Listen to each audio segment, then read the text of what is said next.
Good morning, everybody. My name is Rafi. I'm a radiology resident at Kaiser Los Angeles. Today we will be having our Grand Rounds lecture for Health for the World. And our distinguished speaker is Dr. Melissa Manzer. She is the Associate Professor of Radiology at the University of Nebraska Medical Center, also the President of the Health for the World Nebraska chapter. And she'll be reviewing musculoskeletal surgical hardware overview.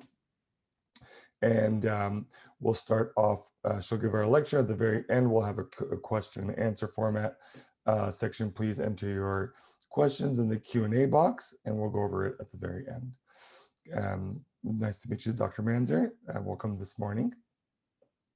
Thank you. It's truly a pleasure to be with you guys today, to be giving this lecture and to be a part of such a great program. So as he had mentioned, I am at the University of Nebraska Medical Center, and that's smack dab in the middle of nowhere in the United States. So in Omaha, Nebraska. I'm a musculoskeletal radiologist, though I do some other things at the academic center. And my lecture is on musculoskeletal surgical hardware and an overview of it. And I understand this is a really basic sounding topic. It is something that as a resident, you see a ton of, and you get very comfortable with discussing different surgical hardware. But I found personally, as I went through my residency, that I had all of these gaps, and some of them were small details and some of them were very big picture things. And I designed this lecture to try to tie that all together and to cover all of those little missing pieces and tie up any loose ends of information that maybe doesn't make sense. So the goals for my lecture, my objectives, I want to hopefully run through some common orthopedic hardware that we see with musculoskeletal imaging. But beyond that, I hope that you begin to understand the actual purpose of it, because I think with all of radiology, if you understand the physiology or the reasoning behind it, then it all makes a little bit more sense. And then we're also going to talk about some of the common complications of the orthopedic hardware. Now, separate from that, this is the outline that I'm going to follow. So with every different area that we're going to talk about, we're going to discuss basic hardware terminology. We're going to cover some various types of hardware that we see, the complications that can be associated with it, and then we're going to end by going through some examples if we do have time.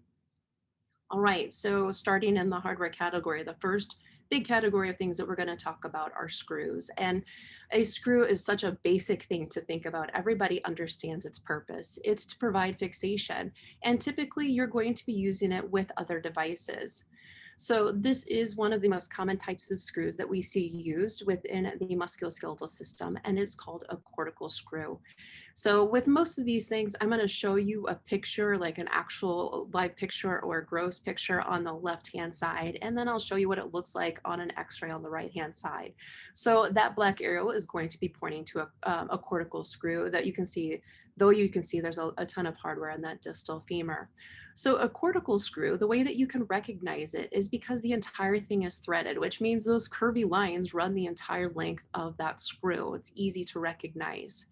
The other thing is that the threads themselves, so those actual curvy lines, they're fairly shallow, which I've marked for you with that green line drawn in between the different threads there. Not only that, the distance between the threads is narrow, so we call that a pitch. So it has a pretty narrow pitch, and that helps me to identify with all of these things that this is a cortical screw. Now, a cortical screw is intended to anchor into both the proximal and the distal bone cortex. So the cortex, which is how it is named, which is, of course, a cortical screw. Another common screw that we see is something called a cancella screw. And the picture is over here on the right-hand side of what that might look like. A cancella screw, you notice, looks different because there's a smooth, unthreaded portion. And whenever I was starting to learn this, I feel like I had a hard time remembering which word goes with which screw. And of course, once you understand it, it makes sense. But whenever you're first learning, if you're trying to think of it quickly, half of the screw looks like it's been canceled out. So it's called a cancella screw. At least it's easy for me to retrieve that information. So as you can see, the screw where the threads are have a slightly different look. It has a deeper thread to it compared to that cortical screw.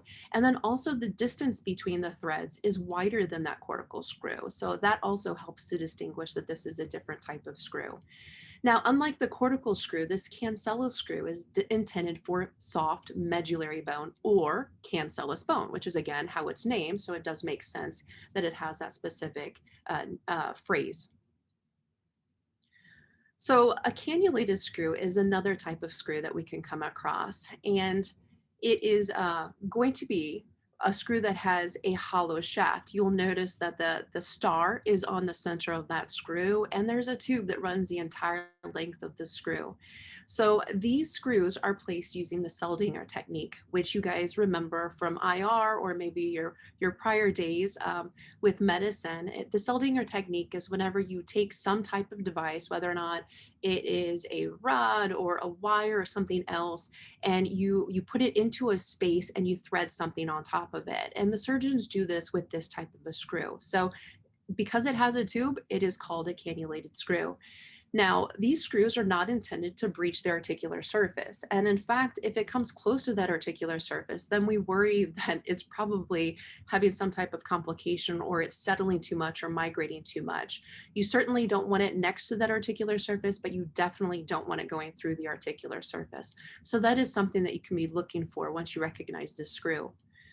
Not only that, you'll notice this screw, this particular type of cannulated screw, is partially threaded. So it's in essence a cannulated screw, which is a cancellous cannulated screw.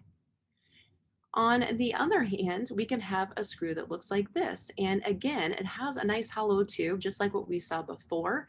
And again, it's within that sacrum right there.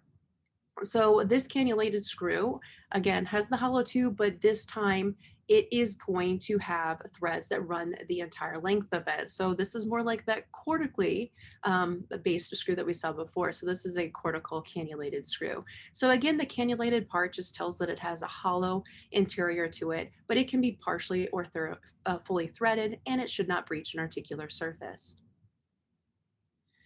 This is another type of screw that is really common, and it is called a locking screw. So the locking screws in this person with their distal tibia and fibula, you'll notice there are a number of screws, but after you look at them for a second, you'll realize that they have different pitches to them. The threads look different as well. And these at the very bottom have a much different look. It looks like everything is a little bit finer, and that's because these are the locking screws. So with a locking screw, unlike the heads that we have seen before, this head is threaded. So you can see that those curves go all the way around the head, and that helps to lock this screw in place. And in fact, this is the type of plate that is used with these screws, and that is a locking plate. You'll notice that the inside of that is also threaded, which allows that screw to fit in there perfectly. These threads, like I mentioned before, are much more narrow compared to the cortically based screws, which are above it. Because it is going to lock into that plate, it is far, far less likely to back out. So these are very good stabilizing screws. And in fact, whenever we see them, they're typically at the distal aspect of surgical hardware, though they're also frequently seen at the proximal portion and even throughout the mid part of the fixation. Now, the interesting thing about the use of these screws is whenever a locking screw is used, because it is able to basically secure itself into that plate, you don't have to put that plate right on top of the bone. And we're going to get to that in a second. But you'll notice in this example right here, that distal plate doesn't look like it's flush against the edge of the medial aspect of the distal tibia. And that's not a hardware complication in this instance. This is very purposeful. It is purposely not pushing on that periosteum. And this is going to be better in most instances to help healing. All right, so before we start talking about some of the different hardware used for an ACL reconstruction, we probably should run through the different components and the technique to make sure that we're all on the same page. So whenever we start talking about an ACL reconstruction, we can discuss the various grafts. Probably the most common one that we see in the United States is this one, or at least here in the Midwest. And it is whenever you take a plug of bone, you leave a tendon attached to it, and then there's a plug of bone at the end of it. And the most common site we see this used from is the person's own patellar tendon. So in this example over here, you can see that the middle third of the patellar tendon was removed from that person, and as was a small portion of the patella and the tibial that it was attached to. You can also use grafts from other parts of the body, and the most common places we see being used are a semitendinosus graft or a gracilis graft. And both of these examples, what they do is just take a small portion of that myotendinous structure and pretty much the tendon and use that for the reconstruction. You can get grafts from other people, so there are cadaveric grafts which are used, and you can also use synthetic grafts like the example I have here on the right-hand side. Regardless of the type of graft that we're using, they're all intended to represent a physiologic knee. And whenever I was going through residency, I don't think I completely understood the components of the anterior cruciate ligament. And they were actually still kind of mapping that out at the time of my residency. But we now know that there is an anterior medial bundle and a posterior lateral bundle to the anterior cruciate ligament. We have learned that the anterior medial bundle is what is going to basically provide the physiologic mechanism for the ACL function. And so whenever they design these grafts, they're trying to mimic that anterior medial bundle. So as far as the other actual hardware that we might see, so we already talked about bone plugs, but this is what it's going to look like whenever they're being used. So again, it's that piece right there from the graphic, but this is what it's going to look like in real life. This is the bone plug at the end of that tendon that's going to be used. And we also see, in addition to the bone plugs, interference screws being used. An interference screw can be either made out of metal or it can even be bioabsorbable, which means that on an x-ray, it's not going to always be easily identified. They can use both of these, they can use one of these, and if they use both bioabsorbable, of course, it makes it a little bit hard to even see that there's an interference screw present. So this is what the interference screw is going to look like. This would be the metallic version of it. And this is what it's going to look like whenever you get an x-ray. You can see one in the distal femur. You could also see one in the proximal tibia. So before we start talking about how that interference screw works, let's talk about how the actual reconstruction is laid out or how it's done. So what they're going to do is drill a tunnel through the distal femur. It would be heading in this direction, kind of slanted at this angle. They would also drill one through the tibia, kind of at this angle right here. Then they're going to take whatever graft they're using and thread it through those tunnels. And so if we could actually see what that looked like, because of course we can't see a graft like this on an x-ray because it is made of soft tissue, it's going to look something like this. So this is going to be that graft that we had seen a second ago, but not only that, we're going to have to remember that there were bone plugs attached to the end of it. So what they do is they take those bone plug pieces and they shove them into that tunnel, the very deepest part. And just like all bone plugs or bone that is used throughout any other aspect of the body, it's going to incorporate. I guess ideally it's going to incorporate. And over time, it might not be as easy to see, but if you look hard enough, you should be able to see a little wisp of a bone plug. In many of these circumstances, if it is a type of graft which is made of the person's own native ligaments or a cadaveric ligament, there should be a bone plug. But that bone plug's not going to want to stay put, and it needs time before it incorporates, otherwise it'll pull itself out.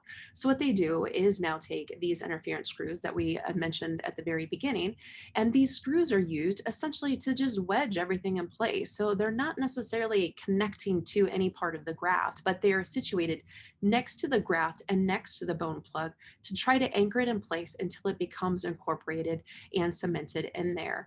So these interference screws, even though we're looking at them to make sure that they're not backing out, that they've not fractured, that they're not going outside of the bones themselves, we're not necessarily paying attention to the orientation of them because they're not really the graft which matters. It's going to be the stuff that is a little bit harder to pick out on the x-ray that we pay attention to. So again, we covered bone plugs, the interference screw. Another type of reconstruction that can be used is going to be an endobutton. And an endobutton is kind of what it sounds like. It looks like a cute little button whenever you see it on an x-ray. So basically the button is going to prevent it from moving within that tunnel. You can see on the right-hand side, there's a femoral and tibial tunnel, and that endobutton is at the top of this in this area right here to be able to anchor everything in place. The other thing that can be used with an ACL reconstruction is what is known as a distal femoral transfixion device. And it kind of just looks like this guy, this type of device that is going all the way across the distal femur. So, whenever we are talking about the different components, we had mentioned that there was a femoral tunnel which is drilled. So, in addition to that interference screw, the bone plugs, and all the stuff we had just talked about, we do have to pay attention to the orientation of these tunnels because that's where the graft is going to be traveling. The femoral tunnel is going to be important because the position of it is going to determine the amount of tension which is on the graft. Now, the fancy way of saying that is graft isometry, but basically, you're just thinking of how much tension is on the graft when that person is flexing or extending their knee. It should be a continuous amount of tension that whole time.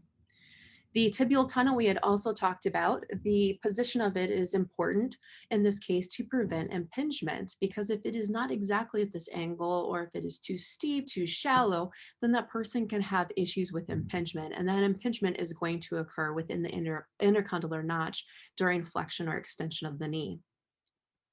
So as far as what is the proper placement of these tunnels, going back to that femoral tunnel, we're going to start with this AP view. On the AP view, what we're looking for is the position of the femoral tunnel should be in the upper outer part of the knee. So superior lateral aspect of the knee. And it doesn't have to be exactly in the center, but I feel like most of the time it is. It's going to split that upper outer part of the knee. Now, whenever we turn them sideways on the lateral view, looking at that femoral tunnel, we have to determine the orientation of it in this direction. And this one gets a little bit, I shouldn't say trickier, but you just have to think through it a little bit differently. So the first thing that I would recommend doing is finding Blumenstadt's line. And in this example, the unfortunate thing is that there is a white line right on top of the dense cortex that you're looking for to help draw Blumenstadt's line. We're going to see it again in a second, so I'll point it out without those overlays on there. But basically, we want to draw in Blumenstadt's line. So basically that a diagonal line through the distal femur through the intercondylar notch. That's one of the first anatomic things that we need to note. The other thing is going to be to draw a line along the back of the femur. So a line along the posterior aspect of the distal femoral cortex. Where these two lines converge and intersect is where the bottom portion or the inferior portion of that femoral tunnel should extend through. So right here in this area. And if we paid attention to where that femoral tunnel is in this person, it's kind of heading in this direction. So this one looks absolutely perfect. The inferior portion of the femoral tunnel is at the intersection of those two lines. Now, talking about the tibial tunnel, now that on the AP view, there are not really a set number of things that we're looking for off of that AP view, but the lateral view is really important whenever we're looking at the tibial tunnel. So we're going to use that same Blumenstadt's line, and this time we're going to draw it all the way down so that it intersects with the tibia. We're paying attention to where it intersects with the tibia. Drawing in that tibial tunnel right there, basically the proximal portion, which is going to be this area right here of the tibial tunnel, should be behind the intersection of Blumenstadt's line on the tibia. That's going to be important. If that proximal part of that tibial tunnel is in line with Blumenstadt's line or even anterior to it, then that person is going to have issues with intercondylar notch impingement. So that wouldn't be a good place for it. So again, it's going to be posterior to Blumenstadt's line, the intersection to the tibia. We're also going to pay attention to the distal part of the tibial tunnel, which is going to be in this region right here. It should be heading in the direction or pointing to the tibial tuberosity, and this one is in this instance. All right, so we wrapped up the ACL conversation, but now we're going to start talking about some different techniques that can be used with those screws. So the main technique we're going to talk about is a lagging function. And you hear some people refer to this as a lag screw. And it's not truly a lag screw. It's not its own thing. It's basically just describing a function of all of the different screws that we just talked about. So lagging is the function. And to lag with a screw basically just means you're going to be pulling everything together. You're going to be grabbing that distal fracture fragment and pulling it against the proximal fracture fragment. So there are different ways that we can achieve this, and I'll show you with the different types of surgical hardware that we've already talked about. So this is a cervical spine x-ray. This is an open mouth view. This person has a C2 fracture, which has been fixed. You'll notice in this case, this is a cancellous type of screw. It looks like it's cannulated, so it's only threaded at the distal end. What happens is basically as the surgeon puts this screw in, that proximal part of the screw, so that screw head is going to come in contact with the bone, the proximal fracture fragment, while that distal threaded end is going to be anchored into the bone. And as they continue to drill, it'll pull those pieces closer towards one another. This is another example of a screw that we've talked about. This is a cortical screw, and how it performs its lagging function. You'll notice again, a cortical screw is fully threaded, but in this instance, what they do is they over drill or drill too much that proximal portion of the screw fragment. So that proximal fracture fragment is over drilled and the distal part is pretty well anchored into the bone. And what happens, this process of over drilling one area and just drilling enough of an area adds enough tension on that space that it pulls those fracture fragments together like this. Now, this is a variation of some of the screws that we've talked about. This is going to be a different type of screw that has no head to it. So it's called a headless screw. You'll also notice that there are different types of threads, proximally and distally, which allows us to control different degrees of compression as they try to place the screw and drill it in. So you'll notice in this instance, the distal part of the screw has a wider thread than the proximal ones, which are a little bit more narrow. So again, whenever they have variable types of thread like this, so if you have a wider pitch distally and a narrower pitch proximally, whenever you put tension on it and you try to drill it together, those pieces are basically going to be pulled at different degrees. And when you pull them at different degrees, it basically acts to pull them together because of this a different amount of compression that is on it. So this exact screw is called a Herbert screw. I would say that we see this with fairly good frequency, particularly in the scaphoid, like in this example right here. And you know it again because it's not entirely threaded, but the distal part has a variable thread from the proximal part and there's no head to it. So this is another type of screw that we commonly see in the scaphoid, or at least here at this institution. Again, there's no head to it, so it's a headless screw. And similar to the last one I showed you, it has a variable thread to it. So you'll notice, again, the distal ones have a wider pitch or a wider space between them compared to the proximal ones, which have a much more narrow pitch. Now, this has the exact same idea, except the whole thing is fully threaded. So if you have a different degree of thread that runs the entire length of it, things turn and compress at different rates, and that's going to allow the fracture to be pulled together. So this type of screw is called an AccuTrack screw, and this is by far the most common screw that we see at this institution used within the scaphoid. You can also see it elsewhere in the body. I think primarily in the medial femoral condyle or lateral femoral condyle is where I've seen this screw used. All right, so the things that can go wrong, some of the screw complications. So this person you can see all has similar type of screws throughout their wrist, but then focusing on the one at the base of the thumb, you'll notice that there is lucency, which is surrounding the screw tip, and it's outlined right here in the red. So I'll take that overlay off so you can look at it again. So again, it's just lucency. Now lucency has a differential to it. You shouldn't just automatically think it's one thing because there are a lot of things that destroy bone. But in this instance, this is going to be related to hardware loosening. So things are loosening out of place and it is basically irritating the bone next to it and the bone starts to get eaten away, which is why we have that lucency right there. This is another type of complication, which I feel like we see with pretty good frequency. This is a screw fracture. You can see that there is distraction of the screw fragments towards the distal end of this surgical hardware. This is another one that you really don't want to come across. You feel that bad for the person whenever they have this type of complication. You'll notice that the distal plate is no longer opposed to that metacarpal right next to it. And if you look a little bit closer, you can see that these screws have pulled out of where they look to have been anchored in that metacarpal. So running through some of the ACL complications, and so we'll talk about the tunnels at the same time as the screws. So drawing our line through Blumensatz's line. So again, it's going to be right here. I'm going to back up a second so you can now look for that white line I had mentioned before. So this is the line right here, has a denser look to it. That is that Blumensatz's line that I had mentioned to you. So draw a line through Blumensatz's line. This time we're going to be focusing on the femoral tunnel. The person's flexed a little bit, which makes it hard to pay attention to that tibial tunnel. But on this one, we're just going to focus on that femoral tunnel.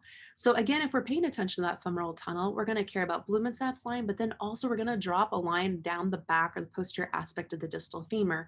And again, remember where those two lines intersect is where we should have the inferior portion of the femoral tunnel extending through. But in this instance, the tunnel is actually heading in this direction, which is way too far anteriorly. So this is an example of an anteriorly placed femoral tunnel.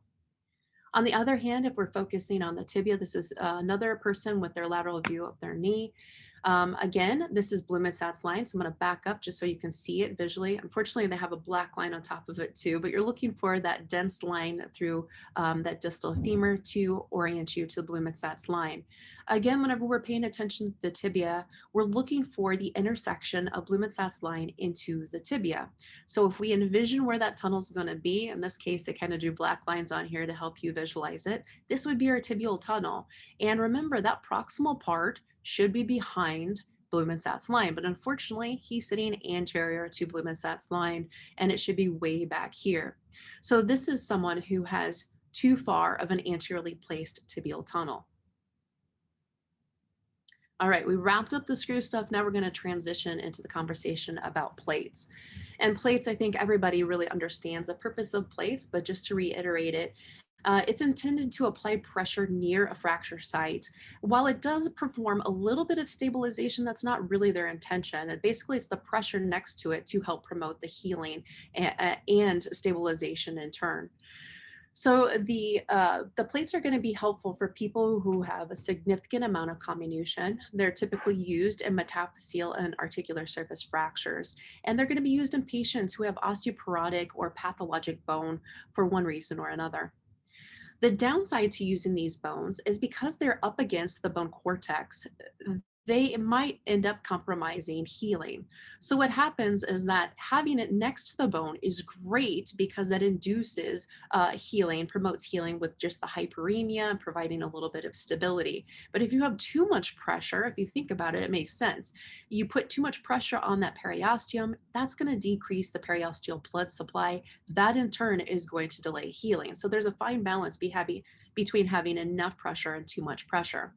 So this is a very basic type of plate that we see. It's called a tubular plate because it is placed on bones which are tubular. And that is the easiest one to think about is the distal fibula. And that is the most common one that we see this used on. It's not used as much anymore, but this was used years ago, particularly in the region of metacarpals, metatarsals, and in the distal fibula. Again, it's going to help aid with healing by adding direct compression to the fracture site. Nowadays, a lot of people have this type of a plate, which is called a low contact compression plate. And the name kind of describes all of the functions, which is pretty nice and is an easy way to remember it. So with this type of low contact compression plate, you'll notice that it has a wavy contour to it. So on the picture on the right-hand side, the actual x-ray, don't pay attention right at this moment to the hardware complication which is occurring, but I want you to recognize that nice wavy look of this plate. It looks distinctly different than the other one that I had just shown you. So you'll notice that's because of an undercutting which occurs between each of these holes and beneath the screw. It kind of creates that undulating look. And again, this is what it's going to match up with over here on this side. The reason this is so useful is because of that undulating contour. Even though you still put the plate next to the bone, there's enough of a gap between the bone and the hardware to allow the periosteum to breathe. There's a little bit less direct periosteal contact. And as we mentioned before, that is going to be advantageous for proper healing. Another type of plate that we commonly see is a buttress plate. So the buttress plate flares out as it gets near the articular surface, like in this wrist example over here. This is intended for areas that have a larger surface that have comminution to them. So we typically are going to see this in the distal radius, though we do see it in the distal femur and in the proximal tibia. Another plate that we commonly see is a reconstruction plate, and a lot of people do call this a malleable plate. And it's called a malleable plate because it basically can be bent into any direction. It has a nice wavy contour to it itself, but it's also malleable. So this is really particularly useful in curved bones, and that's most commonly going to be in the pelvis, in the calcaneus, and along the jaw. Here's another plate that we do see with pretty good frequency. It is a blade plate. Now, this plate is used for people that have subtrochanteric fractures, supracondylar fractures in the arm, or a purposeful osteotomy to try to help healing of that osteotomy site. As you know, you can see it's really easy to distinguish because it has a characteristic L shape. Another plate that we'll talk about is one that I slightly alluded to before whenever we were talking about the locking screw. So you'll notice this plate looks different, especially because that distal part of the plate isn't right up against the bone. But this the plate on the X-ray example doesn't really have that undulating contour. The one in my picture does. So it can have that type of low compression undulation to it, or it can be a straight type of a plate like the one in the X-ray shown here. Now, going back to how this works, remember that locking screw that I had shown you before? It has a it has a threaded head to it. And remember, that threaded head is lovely because it's going to fit right into this plate, which is also threaded. That's going to keep everything in place. And now going back to this plate that I showed you a second ago, you'll notice this one is a little bit more unique. Not only do you have the threaded holes for these locking screws, which would match up with this guy right here. Notice again, remember, the locking screws have a narrower pitch, so it has a thinner pitch or thinner distance between all of those different threads. And then also remember again that the threads are more shallow than the cortical bone, which happens to be pictured right next to it. So this plate, in addition to having a hole for that threaded locked screw, it's also going to have a hole for screws that don't have the threading. So this could be used with screws that are either cortically based or cancellous based screws like this one pictured here. So the good thing about these locked plates is that they can be placed in a minimally invasive technique, which is of course great for the patients. But then also, as I mentioned before, it looks like there's a gap between the bone itself and the hardware. And this is not a hardware complication. If you recognize that this is a locked plate or a locking plate, then you'll remember the function is to allow a little bit of breathing into the periosteum. Because those lock screws are going to be in place and they're really well anchored, they're not going to back out. It allows them to get away with not putting the plate directly next to the bone. All right, some of the complications we might see with these blades. So this one is an unfortunate one. It is a fracture through the distal part of the femoral person's blade plate. This is another one that we see. This is probably the most common one that we come across. It's someone who has a periprosthetic fracture at the site of where the plate ends and the normal bone begins, because it basically is a fulcrum for being, I guess, having unintentional force in that area. We do see periprosthetic fractures here. So the improper positioning of a plate requires you to think through things that maybe aren't on an X-ray. So maybe at first glance, this looks like everything is okay with the surgical hardware. But if you've done cross-sectional imaging or you remember the structures of a person's wrist, you'll know that there's a lot of really important anatomy, which is along the anterior aspect of the person's wrist or the volar aspect of the wrist. You have your carpal tunnel there, you have nerves going through that area, and you have a ton of tendons, and there's only so much space. So usually whenever we see people that have their distal radius repaired, it's along the dorsal side and not the volar side, because that can cause issues down the road. All right, that is the end of the plate conversation, and we're going to transition into the nail conversation. So the nails, they're basically going to help us provide support near a fracture. So this one do have to think about a little bit differently. So although we see these nails going through the bone, you have to think about what they're doing to help aid with the healing. What they do is provide support to that fracture site, but they also typically allow controlled compression at that site, because if there is some amount of compression along the fracture, that promotes healing. It allows them to come together and have a much better chance of healing. So the nails are going to help us to control the compression and aid in fracture healing. They can be placed anterograde or retrograde, and of course you're going to see these within the long shafts or the diaphyses of long bones. The negative thing about these intramedullary nails is that they fill the medullary cavity. If the surgeon is going to drill out that medullary cavity and put a big rod through it, it's going to potentially compromise the blood supply, or worse, that is going to lead to fat emboli because they're drilling through the fatty marrow. So we talked about how placing these nails is going to help aid with compression, but we need to talk about the compression a little bit differently to understand it better. So we can achieve this compression along the fracture site in one of two ways. So the simplest way to think about is static compression, and that's whenever you have everything within the actual bone itself. You're not using any external forces to aid with that compression or that healing. On the other hand, we have dynamic compression, which of course is the opposite. You're using external forces to help aid in that compression of the fracture and promote healing. So this is an example of what static compression can look like whenever someone has an intramedullary nail placed. So again, with static compression, there are no external forces that are added to the compression, which means everything is essentially in the long axis of the bone. You'll notice that the fixation hardware is centrally located. You can see that distal tibial fracture, and that nail that is placed in the intramedullary space is going to allow a controlled amount of compression at the distal tibial fracture site, but all in the long axis of the bone. You'll notice that you have to basically anchor it in place, or otherwise there's nothing going to be holding it there, and it's going to want to collapse on itself. And they achieve this by using those distal locking screws that we talked about. So often you see those distal locking screws in this person. They also have proximal locking screws, and that basically hold that long bone at a fixed distance to allow it to stay with that much tension on the fracture site and add only a certain amount of compression to it.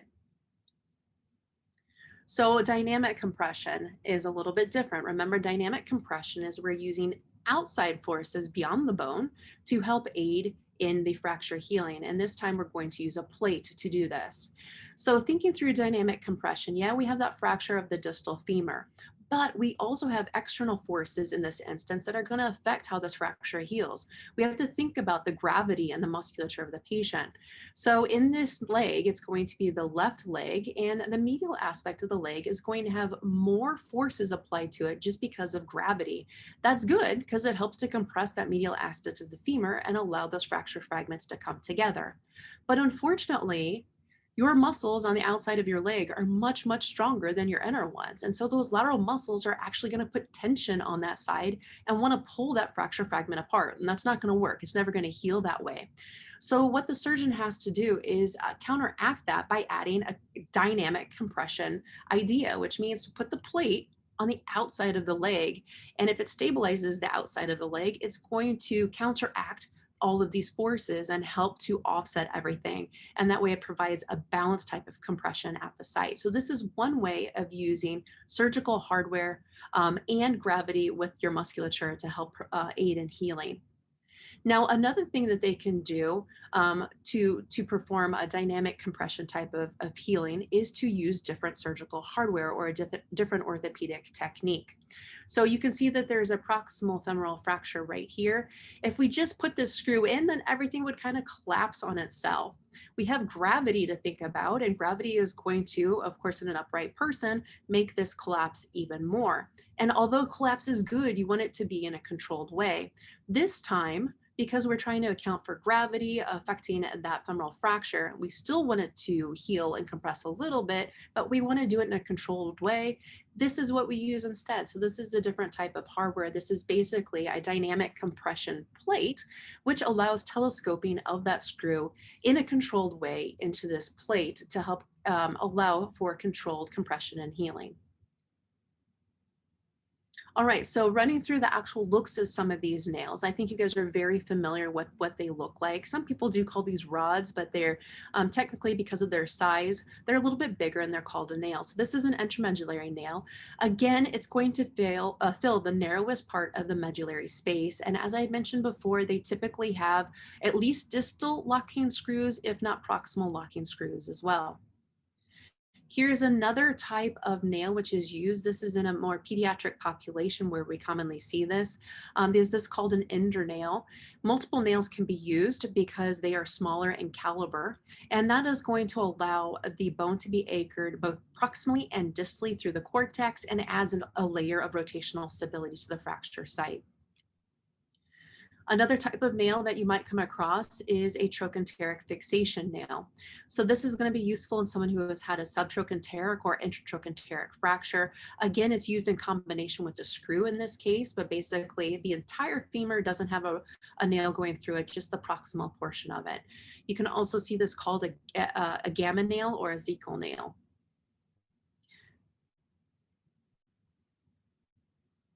All right, some of the complications that we might see. This is probably one of the most common ones that we see occur, which is loosening. And again, what we're looking for to show loosening is lucency surrounding the nail. So this is the distal tibial nail tip, and you'll notice that there is lucency surrounding the distal tip. Again, that loosening can be from a number of things. In this case, it's from loosening. You also see another hardware complication, which is backing out of the surgical screws up here. This is another example of a hardware complication, which is a fractured nail. You can see it at the edge of the film, which is unfortunate, but that does happen. You just barely catch that hardware complication. All right, the next thing we'll talk about are the rods, and it has the exact same idea as the nails. They're used for diaphyseal fractures, but they tend to be narrower devices. So this is an example of one here. You notice that it's similarly filling the intramedullary space. It's a little bit more narrow. It's for bones which are narrow, so this is often a pediatric population, and it's typically used for people who have OI. The other thing, it also has a little candy cane appearance to it. It has a hook at the top, which allows for easy retrieval. The wires. You guys are very familiar with the wires. So you can call these K wires. They're called Kirschner wires. They can be buried beneath the skin or they can be sticking out of the skin, but they're percutaneously placed. You can also talk about cerclage wires, and this proximal femur is an example of them. They're used to basically pull everything together. Often we see these in the hip or the femur to try to pull in a displaced fragment to help promote healing. A technique which can be used with these cerclage wires is something called tension banding, and this is an example of it in the knee here. So if we look at this patella right here, you can see that there's been a fracture and it's been fixated. And if you just put those screws in, that doesn't necessarily mean that it's going to heal, because you have the opposed forces of the distal quadriceps and the patellar tendons that are going to want to rip everything apart.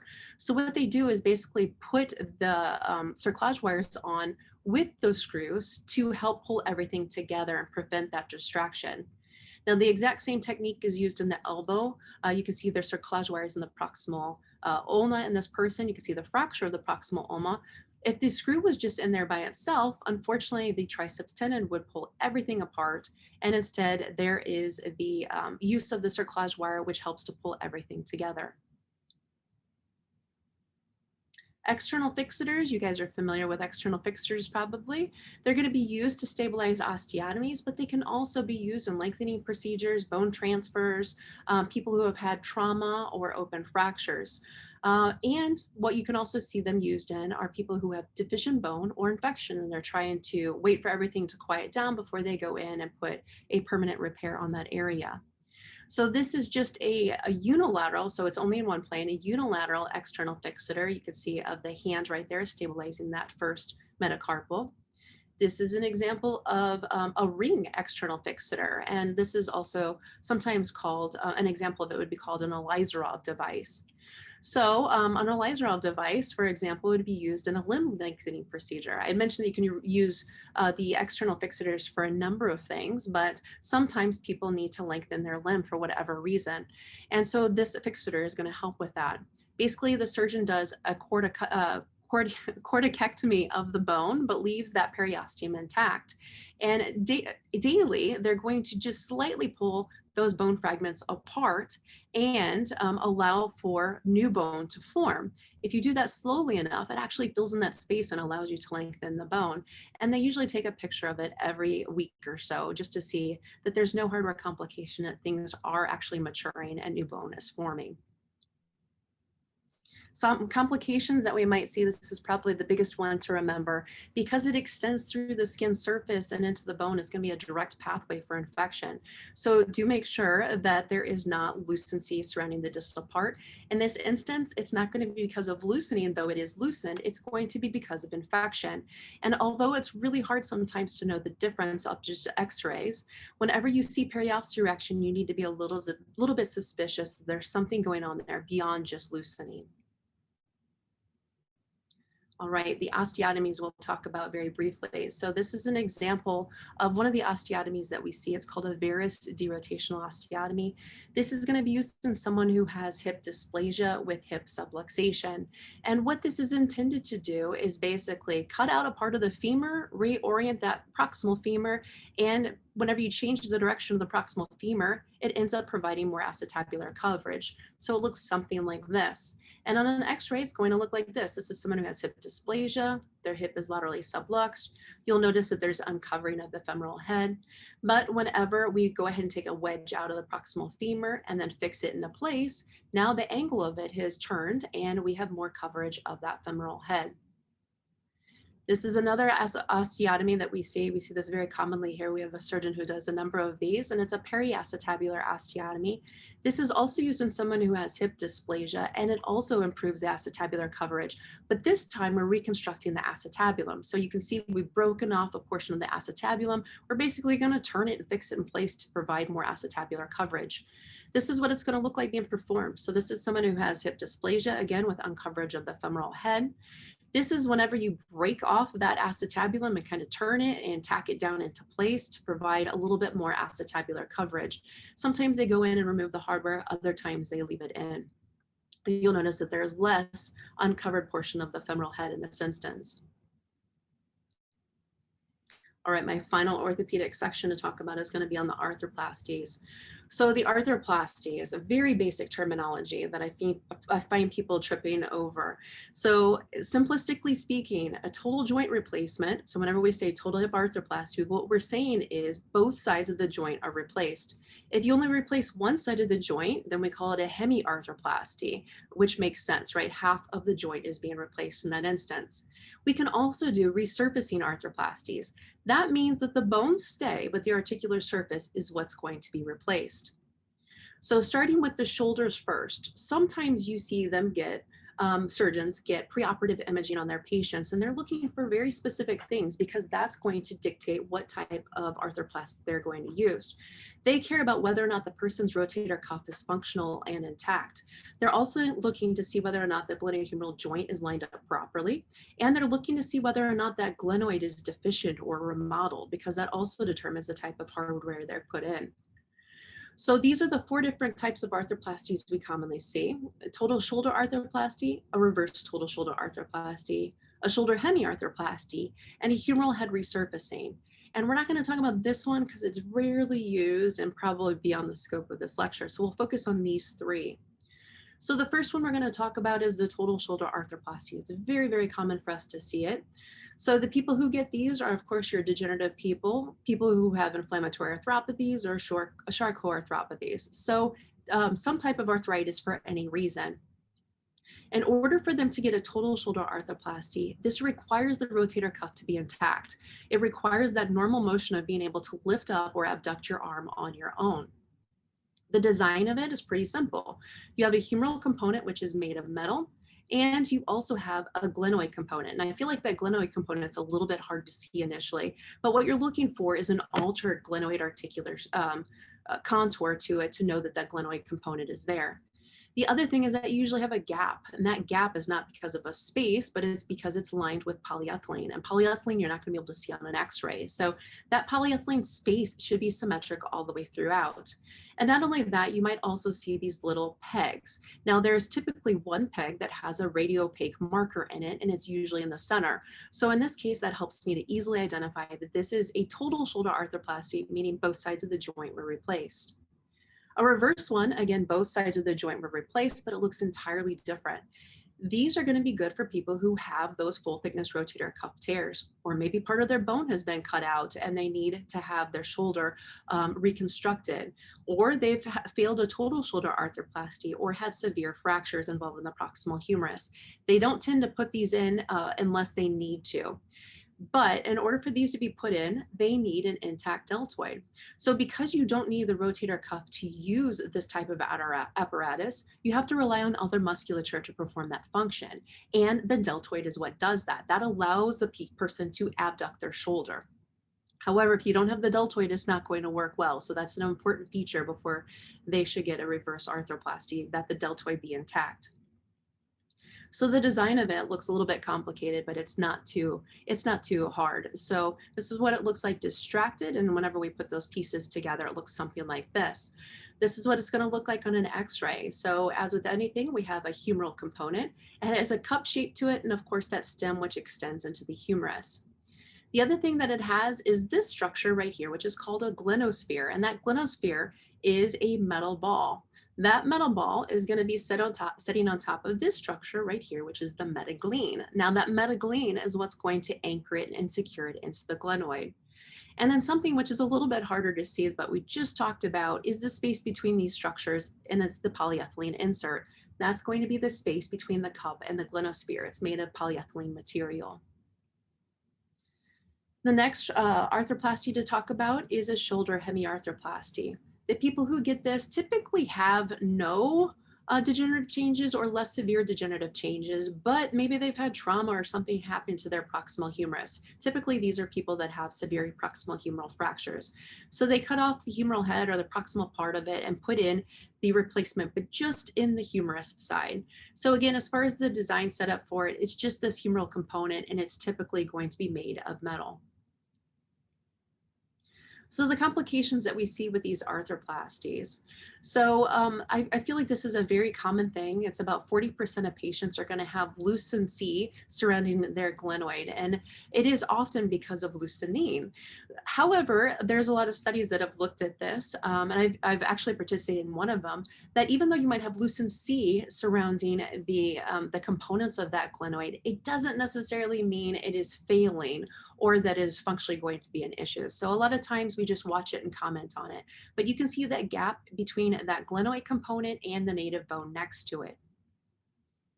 Now, with a reverse total shoulder arthroplasty, some of the complications we see are not visible easily on x-rays. So about 20% of these patients do get hematomas, or they can dislocate. And that's because, of course, they don't have a rotator cuff to help stabilize that joint. They're relying on that deltoid. And if that deltoid is deficient, they're much more likely to dislocate. The other thing that is unique to these reverse total shoulder arthroplasties is something called scapular notching. Because they're using their deltoid, again, if it's too deficient or not strong enough, then that person has a hard time lifting their shoulder up in that normal abduction motion. And in turn, what it can do is kind of catch on the edge of the inferior glenoid, and it helps to, unfortunately, it gets locked there essentially and kind of rocks on it. And eventually over time, it's going to remodel it and create that little notch, which is called, of course, scapular notching.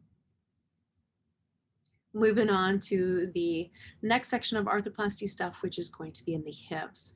So three basic ones we see here: total hip arthroplasties, hip hemiarthroplasties, and resurfacing arthroplasties. So talking about the total hip arthroplasty, three basic things that we need to talk about with it. There's going to be the acetabular component, which of course everybody can easily recognize. It is typically made of metal. It should be basically flush with the acetabular bone around it. There should not be a gap. That tells us that that's an acetabular component. The next component is the bearing surface, which means the part between the femoral stem and the acetabulum. So that can be made of a couple of things. Typically nowadays it's made of polyethylene. In the past it was made of ceramic or metal, and you still might see that happen. Now, the trick to knowing which one you have is by seeing whether or not you can identify the femoral head through the acetabular cup, or you're not able to see it at all. So if it's a metal surface, that metal is going to block your ability to see through that space. And unfortunately, you can't see that femoral head in this instance because that is a metal bearing surface. So the space between the acetabulum and the femoral head in this instance is made of metal. Now this one over here, this is polyethylene. And this time, notice how you can see that femoral head easily sitting in that cup. And that's because the stuff around it, it's not invisible, but it is polyethylene, which allows you to see through it in an x-ray. So this is a more standard look of what we see nowadays, a polyethylene bearing surface. The final part is the femoral stem, and it can be made of a number of different metal alloys. And of course, that arrow is pointing to the femoral stem, which is partially imaged.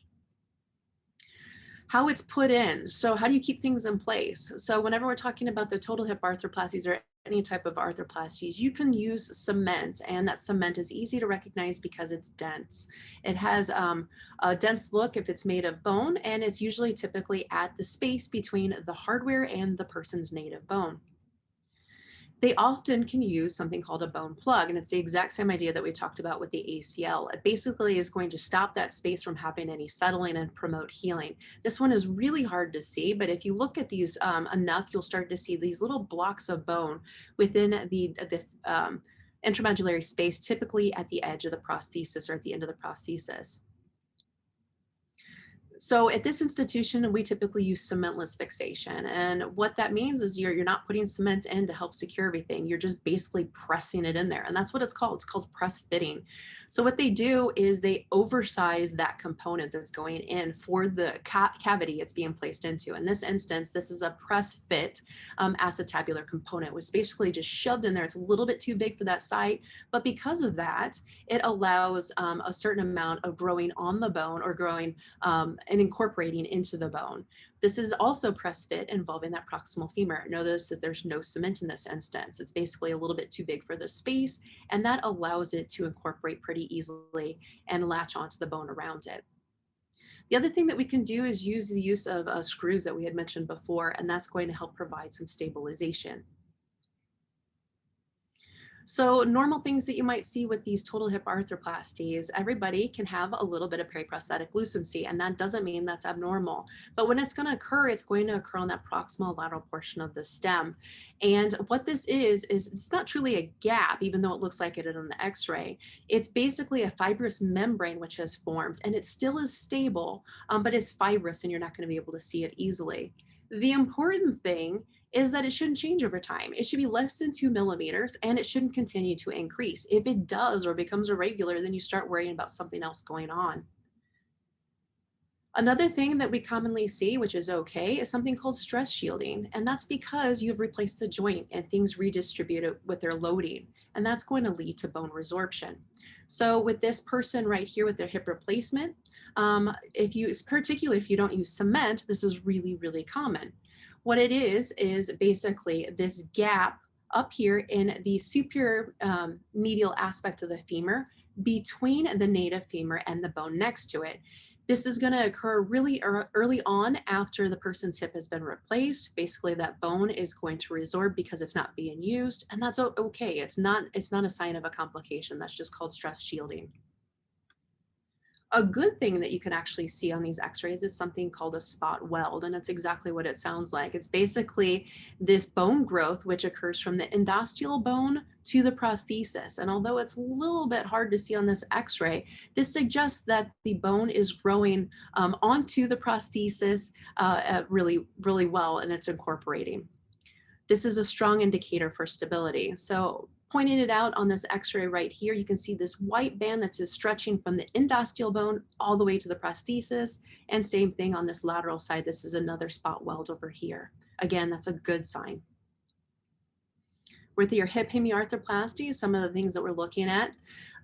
Again, whenever we're talking about the hip hemiarthroplasty, only one thing has been replaced, and that's going to be the femur. So the femoral head and neck have been resected, and then there's a prosthesis put in. You'll notice that has the native acetabulum. There's going to be a gap between the person's normal bone and that femoral head. So this is typically used in people that have femoral neck fractures. Because they don't have degenerative changes, they've just broken their femur, then you can keep their native acetabulum and just deal with the femur itself. We can talk about two different varieties of things. There's actually more than that, but we'll keep it simple and say that they can have a unipolar hemiarthroplasty or a bipolar hemiarthroplasty. And that's not a hard thing to think about. You just have to understand what it's trying to say. So whenever we are talking about it being unipolar, that means that there's only one axis which allows for movement, and it's going to be right here. Basically, that femoral head and stem are all one unit, and the only motion is going to be where the articular cartilage is and the acetabulum. So that's where the motion is. It's just in one place. Everything else is locked. On the other hand, a bipolar arthroplasty has two areas of motion. So the first one is going to be that polyethylene lined cup. Now, again, the person has their own native acetabulum. That's the femoral cup, and there's going to be a liner polyethylene. That's going to allow this femoral head to rotate on it. And not only that, because we have rotation here, we can also have rotation at the same place that we had with that unipolar, which is between the native acetabulum and that femur. So there's two sites of motion to make this a bipolar hemiarthroplasty. The other one we'll mention is a resurfacing arthroplasty, and that's whenever just the articular surface is replaced. And if you only replace one surface, which they typically do, that is going to be called a resurfacing hemiarthroplasty, which makes sense. Half of it's replaced. You'll notice that there is a gap between the native acetabulum and the hardware because that acetabular cartilage is left alone. Some of the complications that we see. So periprosthetic lucency, we've talked about lucency throughout all of this lecture, and it's meant different things at different times. So I'm not going to get into all of the different causes for lucency, but the differential whenever you see periprosthetic lucency is that you can have infection, you could have loosening, which we've talked about, we've shown both of them. But the third thing we're going to talk about is particle disease. So particle disease is a really easy concept to understand. Basically, you have a joint which is replaced, and because it is artificial, sometimes if it's not put in exactly right or the substance is not durable, tiny, tiny, tiny pieces of it can fleck off or break off. Whenever that breaks off, your body tries to deal with it. Your macrophages get activated. They try to phagocytize those particles, and whenever they do, they cause a granulomatous reaction. That granulomatous reaction incites these guys, which are the osteoclasts, and they eat bone. So what they do is they start to destroy the bone, and they're going to go to areas of the joint fluid which are close to the bone. So the easiest things to reach, again, you have these substances which are sitting in the joint fluid, and the body is trying to heal it, and it basically is along that fluid bone interface. So they tend to not have any periosteo reaction, and that's the hallmark of this disease. You get this osteolysis surrounding an arthroplasty without any periosteo reaction. So this is going to lead to loosening over time because, of course, it's a hole next to bone. So this is an example of maybe a hip arthroplasty that is put in.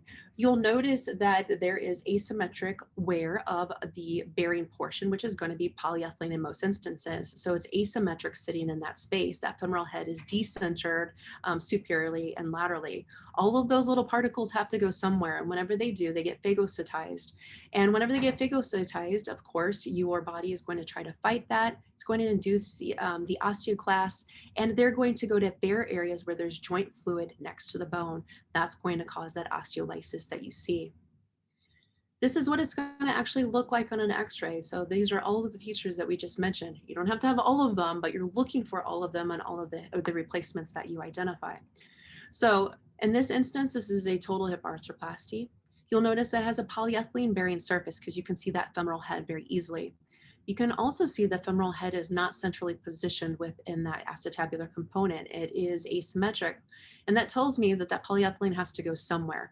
So small particles have been flecked off. And even though I can't see those small particles, I can see the result of it by a large area of osteolysis, which is next to that acetabular component. There's also some which is next to that proximal femur right here, but I did not outline it for you. So this is another example of someone who has a hardware complication. This is a person that has a total hip replacement, but this time, as you can see, the bearing surface is metal. You can't see that femoral head through it. And that metal can also break off, and that has a different consequence for the person. So what can happen, again, as the metal breaks off, it can basically, again, this is the bearing surface right here. You can't see that femoral head because it is metal. So the metal, whenever it breaks off, it irritates the macrophages and the osteoclasts, and they start to eat the bone at the edge of the hardware. And this is the periprosthetic lucency that we might see related to that particle disease. Notice that it's bigger than the 2 millimeters that I had mentioned before, and it's also kind of irregular. Not only that, those particles, because they're metal, they have a density to them, and they're going to collect in that joint space. And so this is what it's going to look like to have metallosis, or that dense joint fluid with metal collecting in it. So normally, man, I maybe talked a little bit too long, but I do have some I'm going to stop the screen share for just a second, just to talk to everybody. So I do have some cases, and in a second, I'm going to go ahead and screen share again, and you can access this on your own. It actually has a set of cases that you can run through at your own rate. but unfortunately, I don't feel like I have the slides pictured on that survey. I normally show it with you. That way you can practice it. I will be more than happy to share that. I don't know if they can disseminate those slides to you, but that way you can work out on it on your own, and it'll also show the answers on there to you to give you an opportunity to practice those different things that we've looked at. So that's it. That's all we'll talk about. Again, let me put this back up just so that you can see the the QR code for the survey. And what you want to do for this, if I'm sure you're familiar with QR codes, go ahead and open up your camera feature of your phone device or whatever mobile device you have. It should recognize that this is a QR code and ask you to open it up in a browser. It usually prompts you at the top of the screen. Go ahead and click on it. You're going to see a set of questions, and it's considered a survey. That'll allow you to run through that content. And again, if I have an ability, I will get you those slides so that you can practice this on your own, at least be able to test your ability to retain that information. So now I'm going to get out of the share, and that's it. I'll be more than happy to take any questions. Sorry, I ran a little bit over time. That was excellent, Dr. Manzer. Thank you so much for that lecture. Yes, thank you. Very thorough, and helped me clarify a lot of that. So I appreciate that. And there was over 70 other participants from all over the world. And these are for some examples from some of the places that were from Bhutan and Zambia, as well as the Philippines and Tanzania. So we all thank you for your time this morning. We do have a couple questions where we can go over. There's 3 questions we can go over. One of the questions is from Samuel Asiama. And the question is, if a screw projects beyond the bone, is there what length of the projection is acceptable? Should the screw ever project? That's a really good question. So there is a delicate balance of wording your reports so that you don't step on anyone's toes, because often you don't know the true intention of the orthopedist, and it's hard to know whether or not they wanted it to slightly breach the cortex or not. I would say if it's one of those cannulated screws, it shouldn't breach the cortex. That is a pretty important feature. However, if it is one of those cortically based screws, you're going to often see it break through the cortex. What I'm looking for is whether or not that screw is causing any consequence to the stuff around it. So if it is a screw that is breaching through the medial aspect of the bone and then there's nothing around it that matters, then nobody's going to care about it.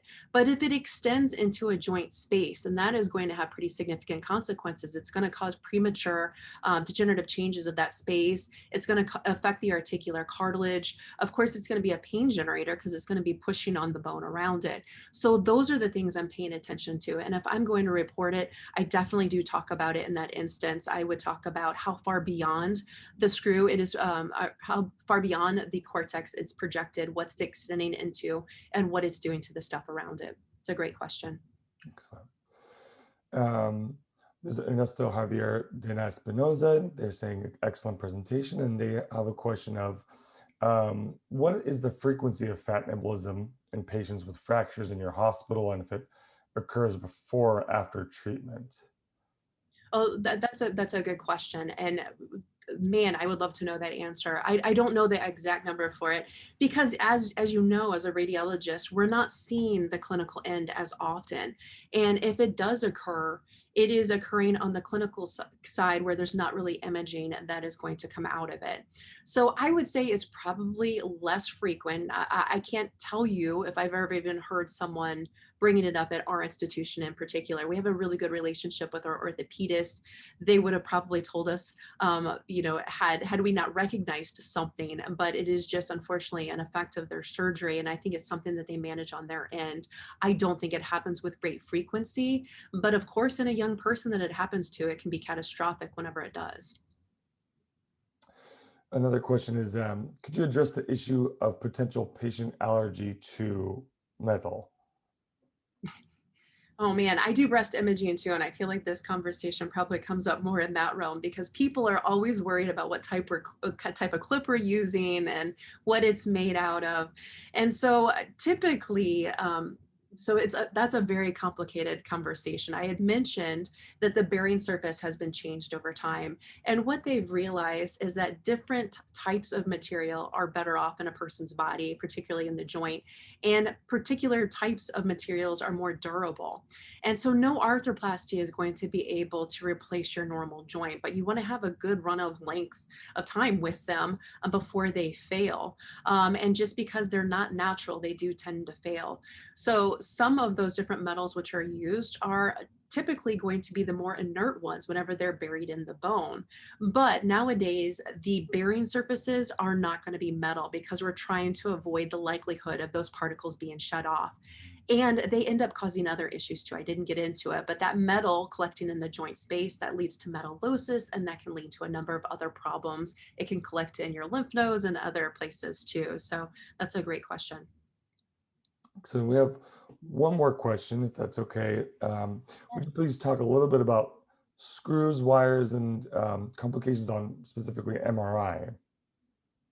Yeah, well, that's hard. So Yeah. MRI, as you know, whenever you have anything that is metal or man-made, it's going to cause artifact in an MRI, and it is a daily struggle to try to image people well and also get a good picture because of metal being around it.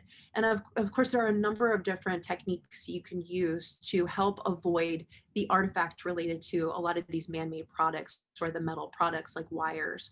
There are a lot of good articles to suggest how to do that better, and it's going to be institution dependent. So our institution is very comfortable scanning people that have external fixators on, where nobody else in town is going to feel comfortable doing that.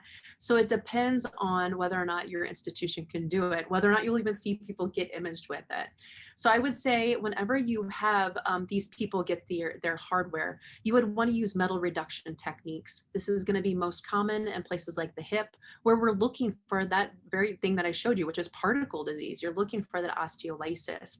Now, I can probably give a whole lecture talk on what that looks like off of an MRI, but basically, I'm looking for that same type of lucency on an x-ray on the MRI. You're looking for a gap of fluid, a gap of something which is surrounding that bone interface, assuming there's not too much artifact there.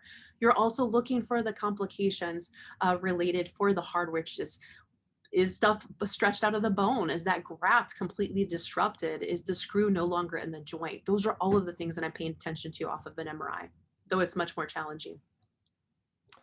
Excellent. Well, I want to thank you again, Dr. Manzer, for your time this morning, and I want to thank everyone for showing up and participating in our Grand Rounds lecture today. This is again Health for the World, and we'll looking forward to seeing everyone again soon. Thank you so much, Dr. Manzer. Thank you for letting me take your time, everyone, too. Have a great day.